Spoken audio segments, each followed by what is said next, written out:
intended to play this just solo and enjoy myself, and I'm doing that. I'm having a fucking fantastic time. This Age of Steam.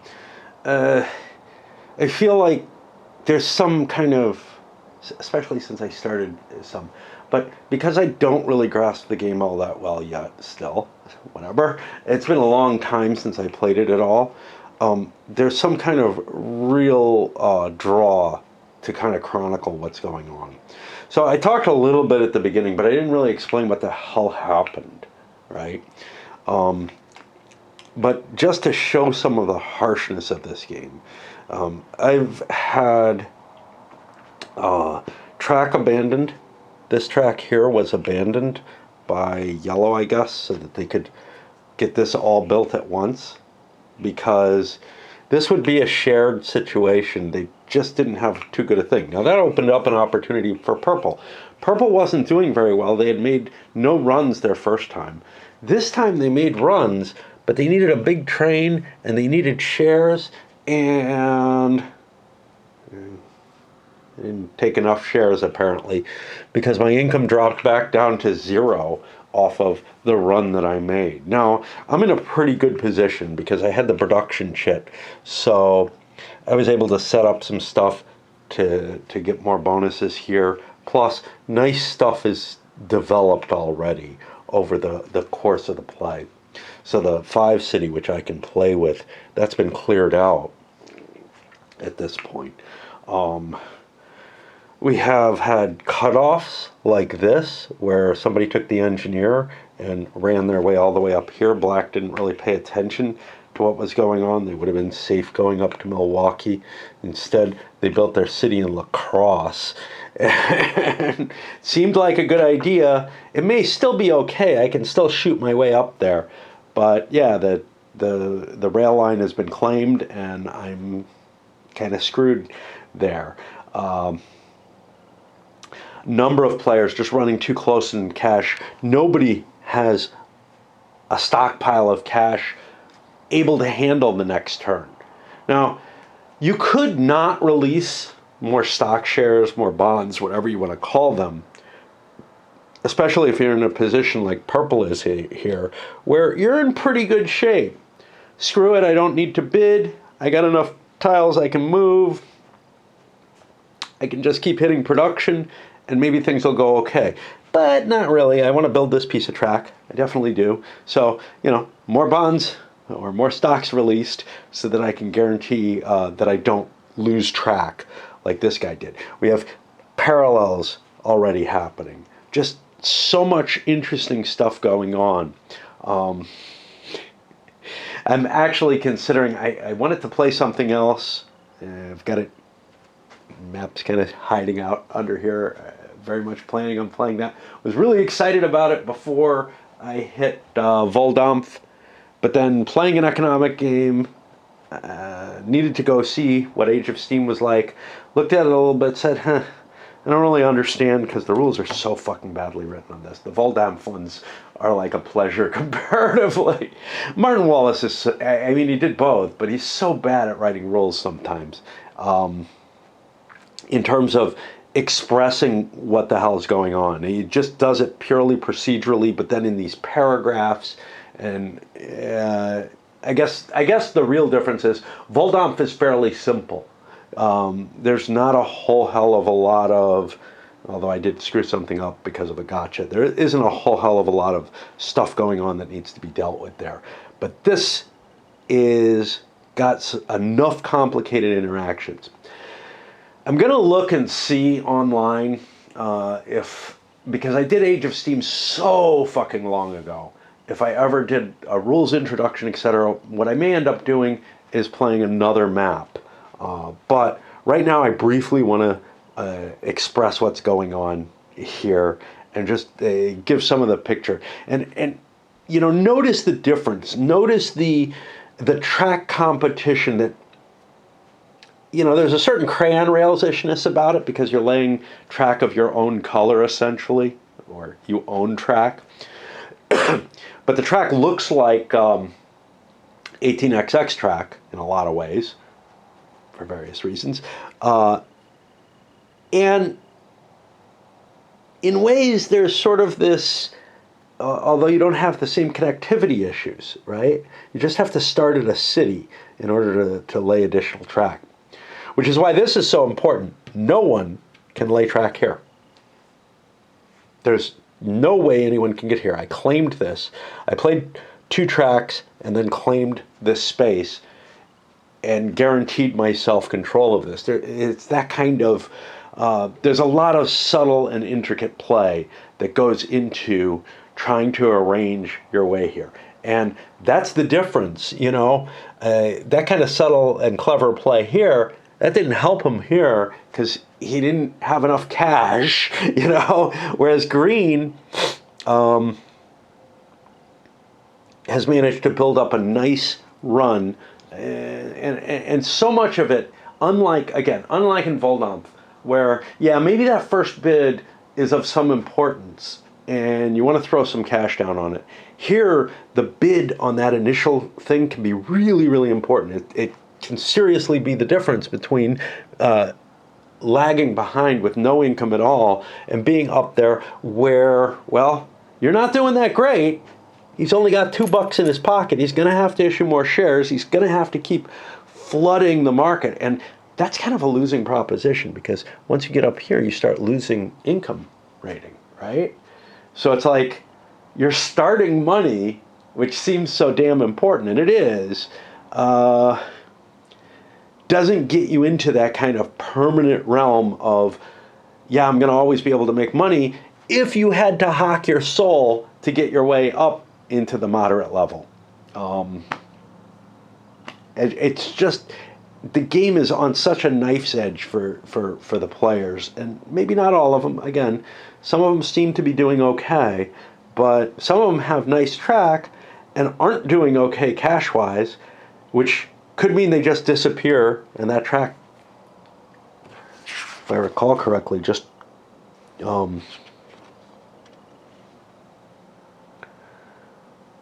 to see where they, so somewhere they tell you about getting knocked out of the game. And I didn't think that was going to be likely, but I don't know who or if anyone can maintain ownership of the track. And this is the thing, you know, like, the first place you learn that track costs money and what it costs is in this series of examples. Then up here it tells you what the actuality is. That's really, really troublesome. But I'm looking for, you know, it's like the idea of, let's put an example in with rules that you have no reason to think you know. And my immediate thought when I was reading through it was, oh my God, do I have to try to figure out, there should be a chart or something somewhere. Where is it? I don't have that. But I'm looking for, I know there's a rule about people running below zero income. It's got to be here. If a player has less than zero income, they're eliminated from the game. Remove all their track ownership markers from any uncompleted railroad links. They're not paid when a player moves goods over their completed ones. Okay.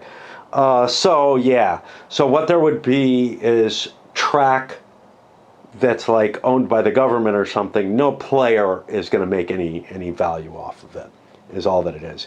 I had thought maybe they would be able to be claimed by the person with the first move or something. Nah, they just stay as complete links, which is kind of cool. All right. Anyway, I don't know if I'm going to even load this up. I assume I will, because once I put whatever effort there is into, you know, babbling and putting my thoughts down, I figure somebody out there probably wants to hear them, because I can't tell why people watch my videos to begin with. So, especially when I can't remember the games anymore. Here at the end of the third turn, the tracks have gotten more complicated. People have paid out to build stuff. There's fights. You know, black had to give this up. They were going to curve in, but blue got the jump on them and built this track. And it's like, well, there's basically nowhere I can go, you know. I could have curved up here if I was really devoted to it, but what turned out to be more valuable was to run south and hook up, and now I have, mainline track, but I only have 3 connections. I've built track that I wasted money on, etc. This is one of the problems. One thing that I noticed, I forgot you can build cities just like this. I knew that the complex track used those dots, but yeah, you can build towns just like this. So not only did Black screw this up, but they actually spent for this urbanization. So this is a big bonus for Blue, sort of. In terms of the players, the guys over on the left-hand side of the board all kind of broke even, which ain't good enough, right? It means more loans. On the right side, I think yellow broke. Yellow lost money, but they had it to cover. Blue and Black, though, didn't have the cash on hand to cover their losses. So their income is still being depressed. Now, I think Purple was the guy who had no income before. Yeah. Purple was the guy who went a couple of turns without income, but now look where he shot up to. He's got some pretty decent track in here. The track's getting more and more complicated. We're also seeing people running over other people's tracks. As you get these big trains, you're able to reach more regions. It does complicate, hey, what paths do I have available? But the localization that this game almost enforces on you. It's not required, but it does push you towards it pretty heavily. Means that you can kind of look at one area of the map at a time and see what you want to do. And you probably aren't going to have, like a little section here that you're running and a little section here that you're running. Although, again, doing so might work just as well as it did in Voldampf. It might actually be an interesting strategy. It feels so alien that I wouldn't even think about trying it. Maybe that's the secret of making yourself work. Supposedly, now New England Railways is Voldampf. A re-imaging of this. I have played this. I only played it in 2. I don't think I've covered it on video yet, which means that, all that, and I played it opposed, all that complexity that, I'm seeing in playing Voldampf, because I don't think I minded it. I think I rather enjoyed it. I have another one. I don't remember which. There was one that I was really wanting. Like, I bought a couple of games called New England something. The New England Railways, and then there's another one, New England, that's buried in here somewhere. But one of them I really wanted, and oh, there it is. Yeah, I think I really wanted New England, but I got New England Railways by mistake. Yeah, and now I've got 2 games that have the same system, apparently. I think one of the answers with Voldampf might be, don't play it in 6 players, solo. But even in 6 total, you're going to be too reliant on other players, and that's going to create that messy webs that you have to rely on. Because here, I'm like, well, I can make $2, you make 1. It's worth me doing an action on. Otherwise, you really have to think. Do you have anything you can do, or would you rather up your rail limit? The problem with the rail limit is that's not a free thing. Doing that means you're going to pay more each turn, and if you're not going to be collecting a lot off of it, that's somewhat problematic.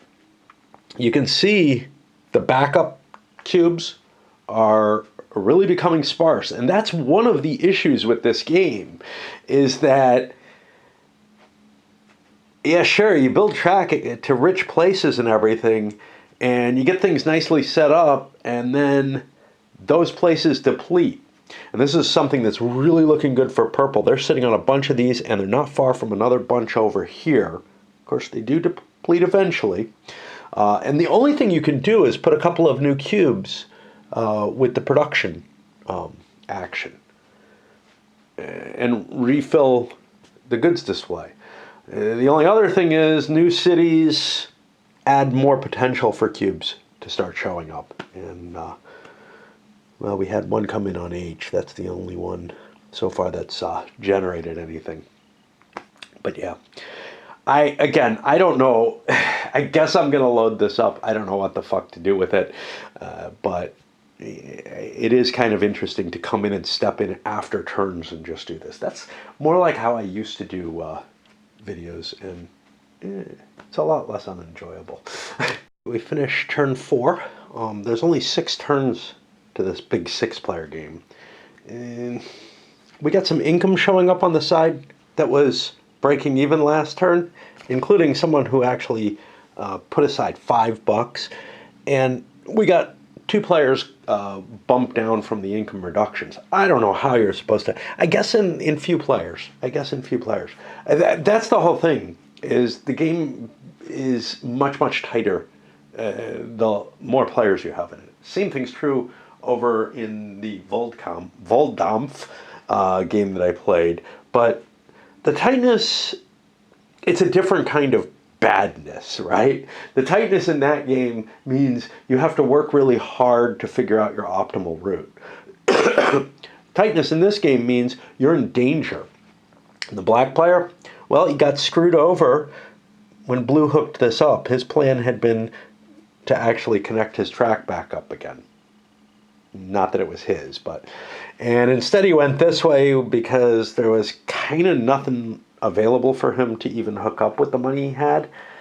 But maybe he would have been better holding the money, because he's in a position where it is really likely that he's going to go under. He's got a big train, which could mean running something like this if blue doesn't get it first. But I kind of can't afford to issue more shares, bonds, whatever they are. I can't afford to do much of anything. Whatever income I make gets flushed away because I don't have the cash to protect it. The nice thing about a bond, though, is it gives you 5 more turns. So maybe I can just, keep taking out loans to survive. Feels like 1856 there. Huh? Anything else terribly exciting? Oh, yeah. So the markets, one of the things is the markets are kind of collapsing. People are using up the cubes in the areas they are. Now, purple is in this beautiful position because they got to here, had a monopoly on it. It's hard to get to. Nobody went up here, which would be the way to deprive them. This is actually a really good starting area, I think. But not if multiple people do it. And that's kind of the thing. Green and yellow both kind of started over here in the wheeling area. If you're competing with other people and having to compete with their cube selections and whatnot, and have to worry about taking this up on first move or something along those lines, or first build to get into a location, you're in a much, much uglier position. So I honestly, the real thing is being in a secluded area. So the players who are in secluded areas, well, purple is in this sort of beautiful secluded area that other people are actually considering, well, I don't want to up my rail, and if I don't have anything to move, maybe I'll move one of purple's cubes and make them take less money than they have to. And that's legitimate. I'm sure it is in Voldampf as well. But the other kind of isolationist player is blue up here. I don't know if they've been doing as well, because honestly, a non-isolationist player, green, has been doing very well. So some of it may be optimizing, managing your selections well. I just really like the way this all ties together. It's got this capacity to bust the shit out of you and to really kick you in the ass. And it also, I think, has this possibility of, you can really analyze things and set yourself up in a nice position. Now, again, how much of this is his choice? Well, some of it may be going relatively late in the game, and one thing is most of the players were kind of on the edge of the map, I think, when they started. Red down here. Red should be in as nice a position as blue, but they didn't end up that way. Blue up here. Green and yellow coming from here. I don't know where black started. It may have started kind of in the center of things, like out of Chicago. Kind of looks like that, because they're hitting new cities everywhere, and I know this was recent. Yeah, they certainly. Well, they might have started down in St. Louis, but I don't think they did. I remember this being empty for a while. So yeah, that was black. Purple in this sort of dominating position. Well, the ones who started on the edges didn't have a backfield behind them. That's the nice thing here. There's a backfield there. And if two people start out of Detroit, well, you don't really want to go up here if somebody else is heading down this way. And so I think it's actually kind of a really nice starting location. But they were in a lot of trouble. They took big risks early on because you can't get anywhere on 3 track lays from Detroit, except up here where you don't want to go. And that was kind of the intriguing thing. If the cubes up here had worked for Detroit, we might have seen a less advantageous situation due to what looked like a more advantageous start. It's kind of this idea of, I've put something in reserve that will be very valuable later, but right now it's just not. You know, it didn't have any reds up there. I think. I don't know. I'm sure I would have hooked it up if it had. Anyway, only 2 more turns. The question is, will black make it? I think they could loan their way into being able to make it. But is that worth it? Well, the other alternative to that is track that people can run on without giving anybody anything, which is essentially what giving black money is. We had someone, I don't remember who, may have been black, who ran taking $1 for themselves and $2 for another player, just to try to keep themselves afloat. And again, like taking out more bonds, or in this case they call them stocks, probably, you know, you could make a good argument for, I don't want to play anymore. And it doesn't really hurt anybody, you know, especially by just not, you know, grabbing stocks and whatnot. It actually serves as a nice metaphor with the costs involved, etc., of the oversaturation of the rail network. What you have is a situation where there aren't as, and this is, you know, what I was kind of discussing, but there aren't enough product to move anymore. And this is the kind of stuff that caused, like, you know, the Standard Oil deal and everything. But eventually, even that, with pipelines and everything, there was more rolling stock and more rail than the country needed. And that's what we're really facing here, where there's supreme competition for who gets to get what. Now, continually issuing shares, bonds, whatever you call, could keep fueling some sort of competition, but there's not a lot of places to build. There would be room, so there's room for someone who can urbanize, but only that, to like link here or here. Now, Blue was the first person with enough cash to be able to urbanize and build something they want, and build a piece that they wanted to build. So that was kind of appealing. Now, my first thought there was, which one of these do I want to build? It actually turns out, I was going to build up in Green Bay, but it actually turns out Rock Island is better for me for linking, you know, and pushing me in further. Now, that's going to open up some possibilities for other people to build track up to there that make it worthwhile.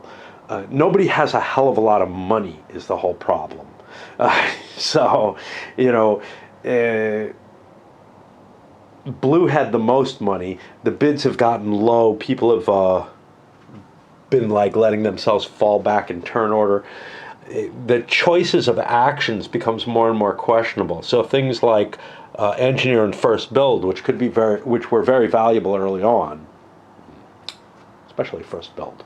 Engineer, yeah, hit a couple of times when there was a shot over, whatever, have become basically wasted picks for the last person.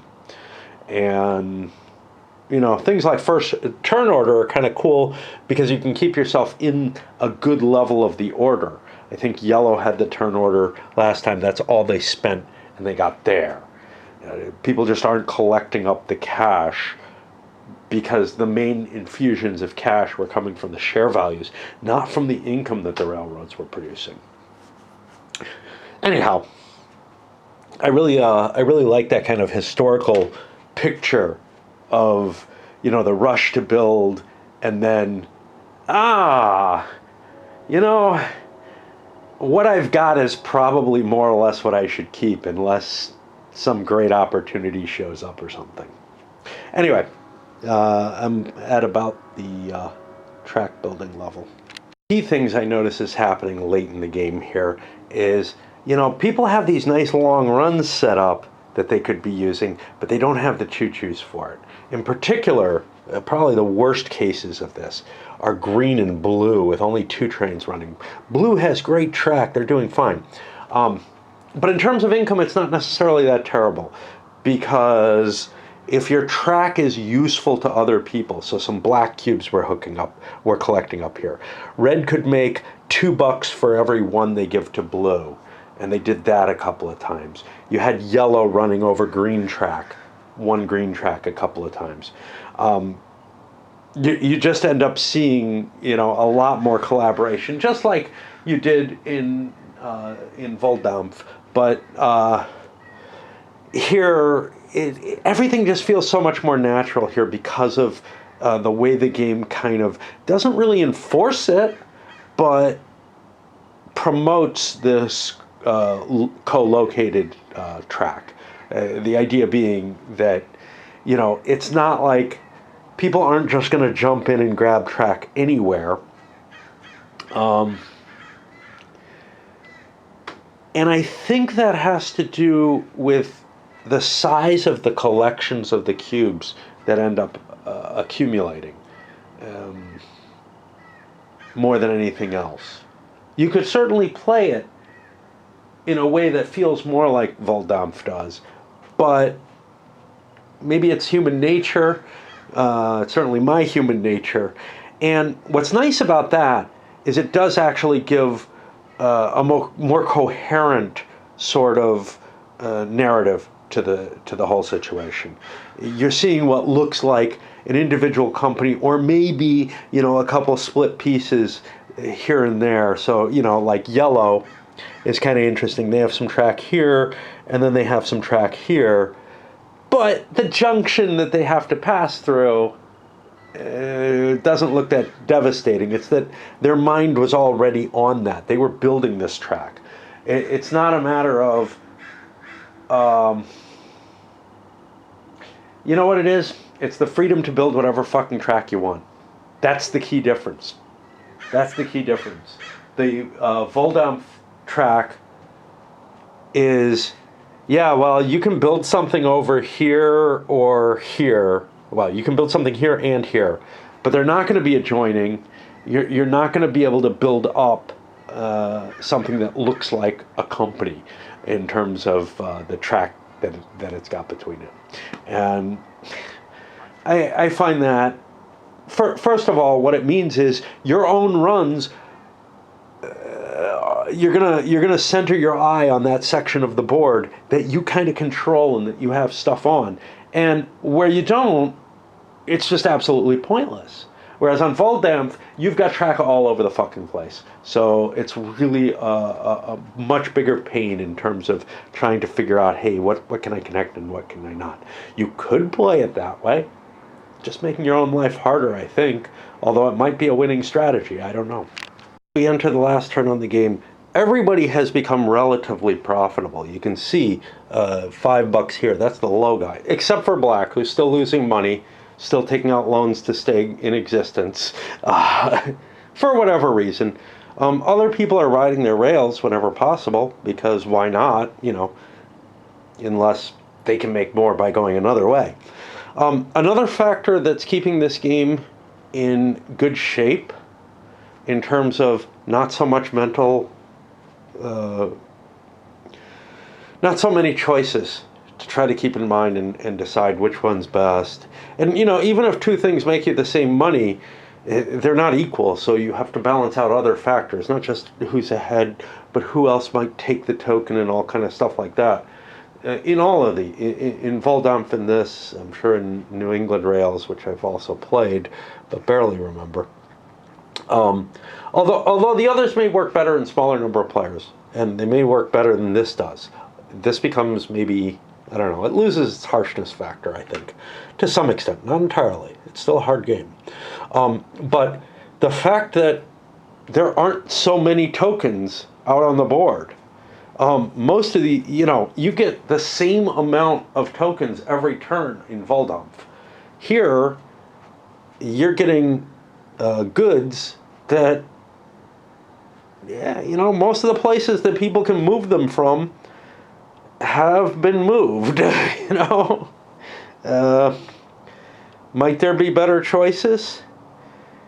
I mean, one thing here, like there's a couple of purples here. That's not great for blue, who could just use it because it only gives them $1. For red, they'd be splitting $1 to move it down here, and they don't have anything further that they can do it. $1 each way. So, some of the cubes just are not valuable to the people who can reach them. Maybe somebody with a big train could.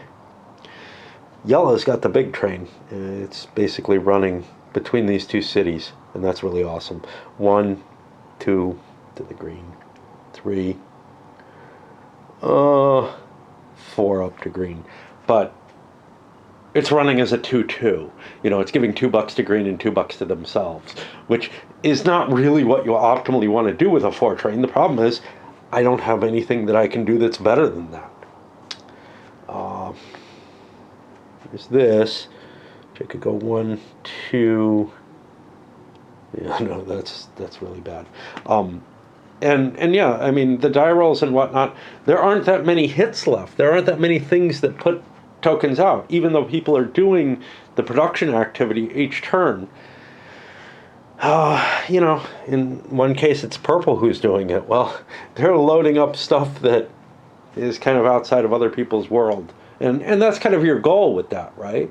You end up taking it away from them. It doesn't end up growing the areas that everybody's sharing. It ends up becoming kind of part of your personal reserve and your monopolies or whatever. The one thing is, this is sort of continually progressive. The income you get from one turn stays with you, with the proviso that, yeah, you've got a reduction every turn, and that could go up quite high if not in 6 players, I think. And it's important because it's such a rough game, such a tough game to survive, really, to get yourself to a profitable level. And again, Voldampf is not. So it may be suitable that they're different, but in this one, when you're making your decision on whether or not to take a loan, I'm going to call it a bond, essentially, and move your shares up, that decision is made from a position of significant knowledge. Actually where all the cubes are. You don't know that in Voldampf, and you don't know what track's going to be available to you. If I recall correctly, you take that bond. Well, I think I'm wrong there. All right. I shouldn't talk. No wonder I forgot this. It's only been a day and I've forgotten the sequence of play from Voldampf. But it just feels like I have more knowledge But I don't think I actually do. I feel like I have more with the bidding as to what other people are going to do, but that has, again, to do with the limitations that this board kind of places on you. The fact that you can only make 3 track lays, you can only make 2 there. I don't know. It feels easier to make the decisions at every point in the game. At every point, except the very first turn of the game. The very first turn of this game is, well, the Bond decision in Voldkampf was a hard one on the first turn. Here, I decided, you know what, it probably doesn't make much difference, and it has more to do with, just like in Voldkampf, what other people are bidding. And once I put that out of my mind, I'm like, okay, whatever. But the track laying, all the information you have available to you right at the beginning of the game gives you a tremendously big problem to solve, as to what is the best place that I can place. And of course, you don't know everything. You don't know where other people are going to play. You don't know what's going to actually come up in cubes and whatnot, other than what's on the board already. And that's a really important facet. There's just a lot that you don't know in either of the games. But even within that, I felt like I had a hugely more difficult time. The nice thing here, though, is you control your destiny to a much larger extent. In Voldkampf, you're allowed to place, 2 tracks on 2 different colors, and, well, it might be the same, but whatever, based on the cards you pick up that you purchase. And those 2 probably are not going to set up your run that you want to make, especially right at the beginning of the game. And so you're kind of taking a crapshoot, and somebody else can either help you or screw you for, reasons that might be hard to predict. Here, somebody can still screw you, but you can look at the board and say, that's what I want to do. And then when they screw you, you're like, well, all right, I guess I'm set up to do this as well, in terms of how much cash do I have on hand, what kind of action selection I've already made, all that kind of stuff. But anyway, the final turn action selections wouldn't have been that important. They turned out to be a pretty big deal, because remember, victory points don't just come from your income in this game. They also come from the tracks that you have in legitimate track runs, which meant that there's another urbanization opportunity, even if I don't need the run that Black's going to do, getting into Fort Wayne. Blue chose to get a locomotive. They've been really hindered by having only a 2 train, and always having enough that I can keep cranking. Obviously, I'm not too hindered because I'm winning, but and then yellow and green, both of whom are in kind of competitive areas where maybe it matters who draws the token, but it actually doesn't. Only yellow's got a big enough train to make this run that helps both of them. And green has almost nothing nearby that they can run. In fact, they may have nothing they can run, which may mean they up the train and take another run. It may not, I'm not sure. They make enough income that it doesn't matter. Only Black is going negative. But an engineer here allows me to grab 4 more victory points there, right? Now those are worth 3 each, so you want to optimize on them. Yellow's first build, there was a reason I wanted to build something with yellow. I don't remember what it was. They don't have a whole shitload of money, which is why engineer wouldn't make any sense, but they took first build instead.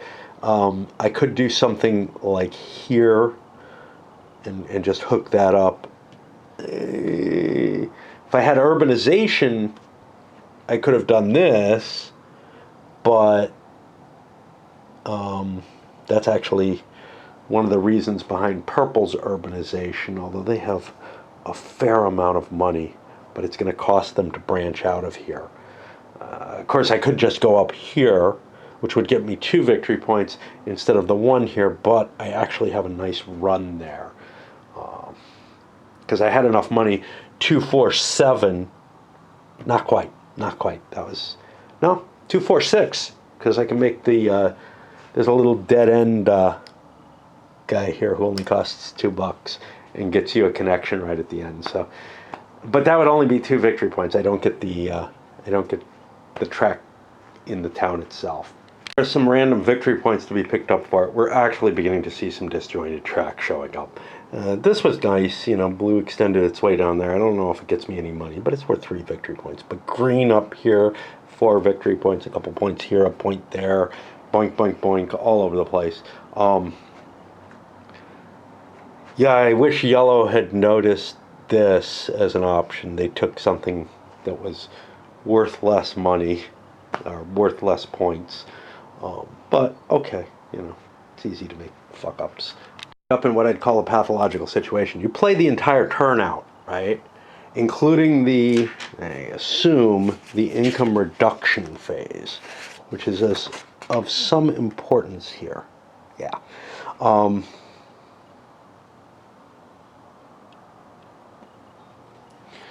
And it's possible that this wasn't the case. Blue was up in the -4 region. So was purple, for that matter. If I moved them back 2, 3, 4. So purple actually lost ground by being there. I wish these graduated by 1s in the sections, because otherwise you can jump behind someone in total victory points. It's great for income or whatever, I guess. I don't know. It's kind of a weird situation. But yeah, so purple was ahead of green and red by a couple of spaces, and they ended up falling down to being tied. Blue, I thought, was in the position, they were here, I guess, 1, 2, 3, 4, and I guess purple was here, but I thought, I don't know.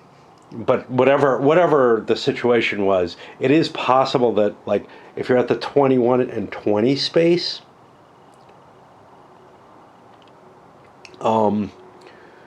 the 21 could go back to 17, the 20 would go back to 18, and that's kind of, I don't know, it just feels kind of cheap to me to lose 3 victory points that way. In order to assess the victory points, instead of pulling out a spreadsheet type situation for what's really just 3 times this plus the number of track, what I'm gonna do is I'm gonna count. This is the current position of the main income. I'm going to count the number of tracks each person has, divide that by 3, and represent that on the board instead. Here are my final positionings, and green and red are a third over the number that they're, I'm sorry, no. Green and red are on the number. Yellow is a third over, so they're at like 19 and a third. Black here is at 4 2/3, which I find shocking. Did I forget to do their income? I don't know. Because they should have fallen back. I don't know. I might have, but who cares? Blue is in the lead here at 25 2/3. Purple fell behind the others at 20 2/3. But, you know, if I hadn't been at the 21 space instead of the 20 space, I'd be 2 ahead, and I'd be in second place with purple at the end of the game. One of the things is that, you know, people who are doing well throughout a lot of the game build a lot of track. So black did not get a lot of track money. You know, this is their track run. That's why they were so stunted. They were in a crowded area with no track. I think building in the center is really dangerous because, yes, I picked up places where people had to run me or run someone, but there weren't a lot of those choices. It's usually possible to build the colors you need where they'll work within you. by selectively choosing the urbanizations. Although you don't have a lot of choices on the urbanizations, right? There's one of each color except for black. There's a lot of black. So unless you get the jump on it early, you might not have the hookups you want. Overall, what do I think? I like this a ton more than I like the Voldkampf, because even though the main thing that I got to point out is it is just simpler to calculate what cubes you might want to run. The number gets smaller as you go on throughout the game in terms of the total number of cubes on the board. It's limited by your geographical presence, which is scattered all over Hell and Creation in Voldkampf. And then on top of that, but related because it's got to do with the geographical presence, that geographical presence allows me to feel like I've got a company. You know, even games like UP and stuff that look like they have the same kind of track laying type mechanism as Voldkampf doesn't. It's got you have to keep your company connected. Here you don't have to. There's nothing that requires it.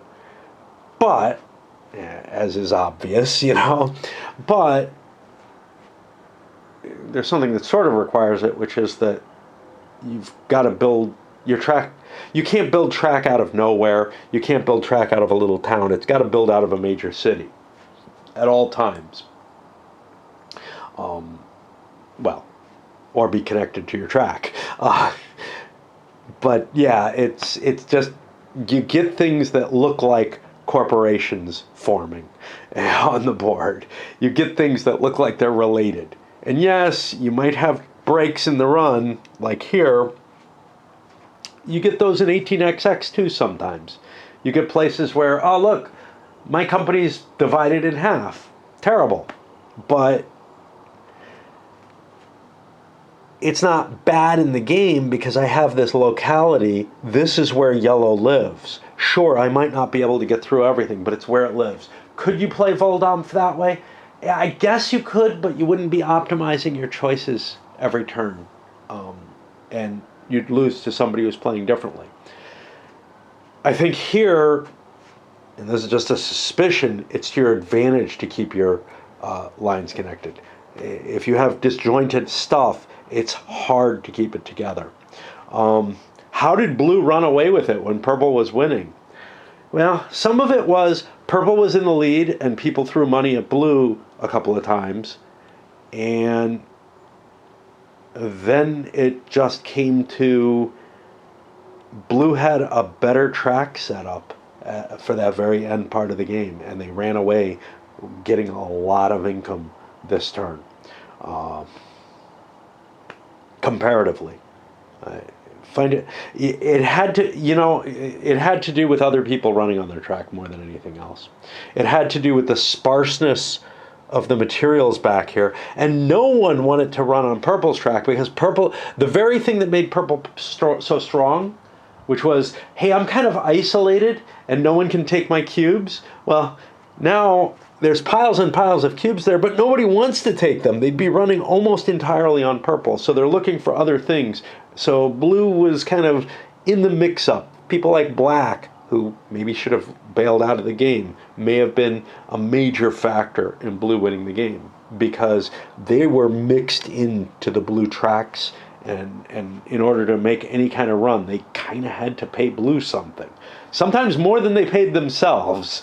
So that was a major factor as to being able to catch up there. I don't think that would happen in many games, but who knows. All right, well, that was thoroughly fun. I'm not going to immediately break out another map and play it again, in part because I got to video this again.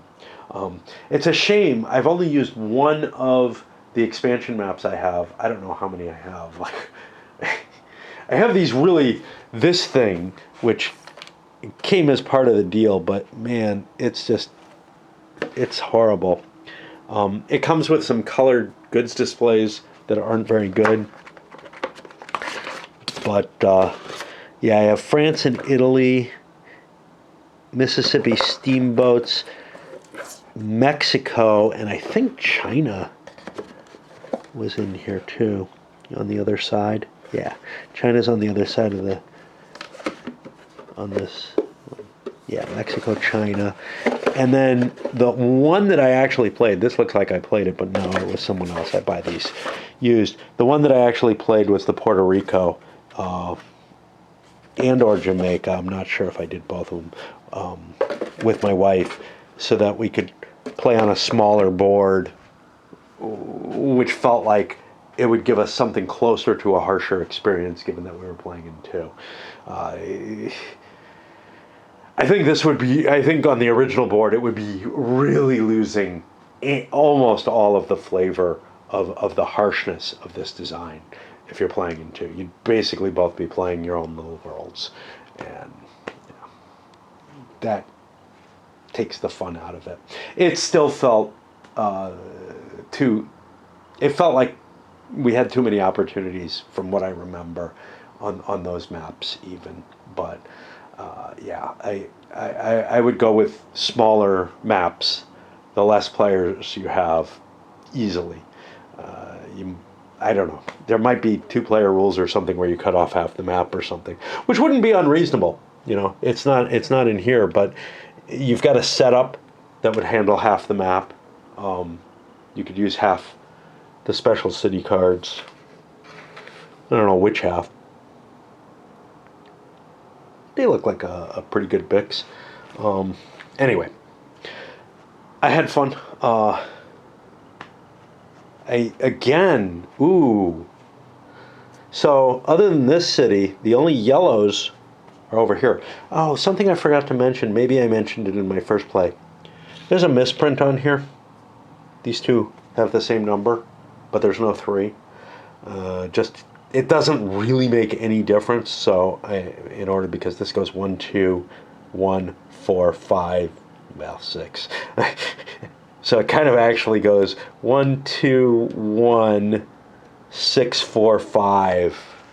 By the way, I was thinking the ordering was. But yeah, I just made this the 3. I should probably get some kind of sticker or something to put on there. But, I never will. All right. And I'll sum this up. I had fun with it again. Just so much more fun than with that other design. But that might work better in 2. Just because it won't be as complicated. It won't be as messy. And the only problem with that in 2 is that there's a part of that game that definitely is, hey, I'll put track here so that you connect to me and we both can make money off that. That can happen here, but I think it's a lot less likely. All right, enough babble, up it goes.